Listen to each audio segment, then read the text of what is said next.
Everything comes to he who waits. Today marks the 30th anniversary of the theatrical release of Masters of the Universe, a less than faithful adaptation of the toys and cartoon show from the 80s. And since we're still feeling nostalgic for mullets and greased up beefcakes after our last episode, we're devoting this one to the man. You know, He-Man specifically. Here are 7 things you didn't know about Masters of the Universe. Probably. Fans of He-Man love to gripe about all the He-Man lore that Masters of the Universe got wrong, and one of the biggest complaints is the omission of the Orko character. What most people don't know is, Orko more or less had to be left out because of how expensive it would have been to portray the character properly. It would have been too costly to have a character that could do magic and fly around. After all, it was still the 80s, and back then, special effects required a lot more than downloading an After Effects plugin. Yes, I'm afraid so. Wildor was created to replace Orko, and that still required 3.5 hours of makeup every day for Billy Barty. Even with the liberties they took, making Masters of the Universe a reality was a huge undertaking for the filmmakers. So come on, lay off them. 30 years after the fact. No! Oh, I'm sorry. Moving on. Whoa! Oh, hell's breaking loose out there. Let's see what's up. Speaking of production challenges, Masters of the Universe nearly burned down this high school's gymnasium for real over the course of the 2 days they were filming this sequence. And the part where the fire legitimately got out of control and almost burned the gym down is on film right here. Luckily, they were eventually able to contain it and the building wasn't completely burned to ashes. Bet that was the last time that high school let any Hollywood dipshits borrow their gym, though.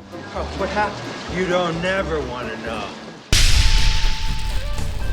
Masters of the Universe was given a $17 million budget, which was quite a bit of money at the time. But the movie had too much going on for it to actually be enough money. It had special effects makeup, creatures with contact lenses, stunts, pyrotechnics, pretty much everything you could put in a movie that would make it harder to make a movie. It was a tall order for any director, and it must have been even taller for Gary Goddard, because Masters of the Universe was his first feature film.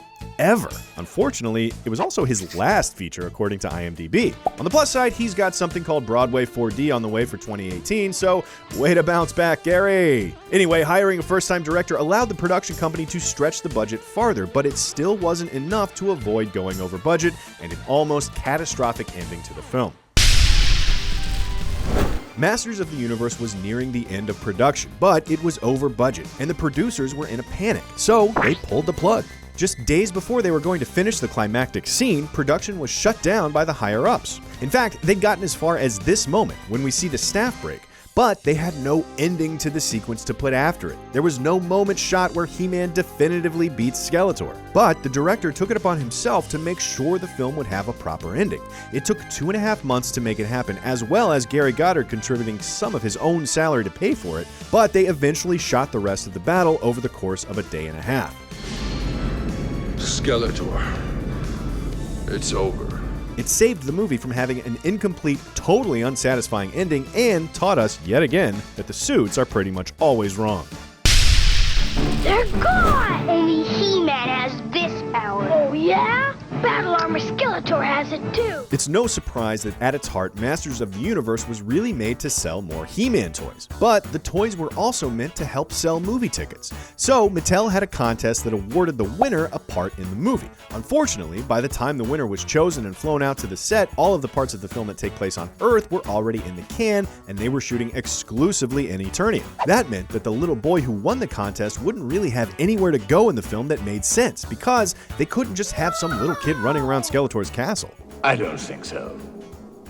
No. They were contractually bound to get the kid on film, so they had to outfit him in a way that made him fit in Eternia, which is how we wound up with Pig Boy.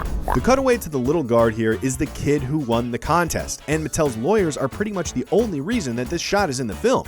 Pig Boy even made it into the credits. So, way to stick it to that little jerk for winning a contest one last time, guys. Moving on. Remember that high school gym we told you about that production nearly burned to the ground? Well, that wasn't the only thing Masters of the Universe destroyed. The night exteriors they shot were done in downtown Whittier, California, and in this scene, they really did blow out the windows of that business.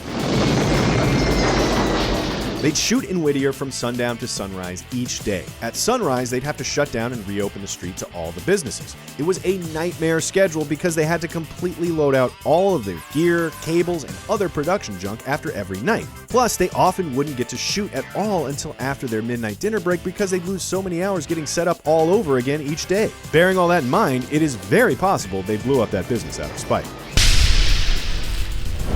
Gyms and storefronts aren't the only things that were wrecked following Masters of the Universe. All of the rooftops that you see in these scenes with our heroes getting swarmed, as well as the ones you can't see off camera with stunt people, cameras, and gear, they're all long gone. They don't exist anymore.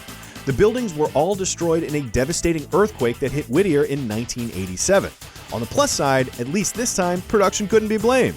Hey, suits! On the double plus side, the quake didn't hit while they were up on those rooftops filming. That's it for this one, but let us know in the comments if you guys are excited for the Masters of the Universe remake that's supposedly on the way, even though it's been in development hell for over a decade. Thanks for watching, and subscribe to CineFix for more true-ish things about movies, and sometimes pig boys, right here on Things You Didn't Know. Good journey. Good journey. Good journey.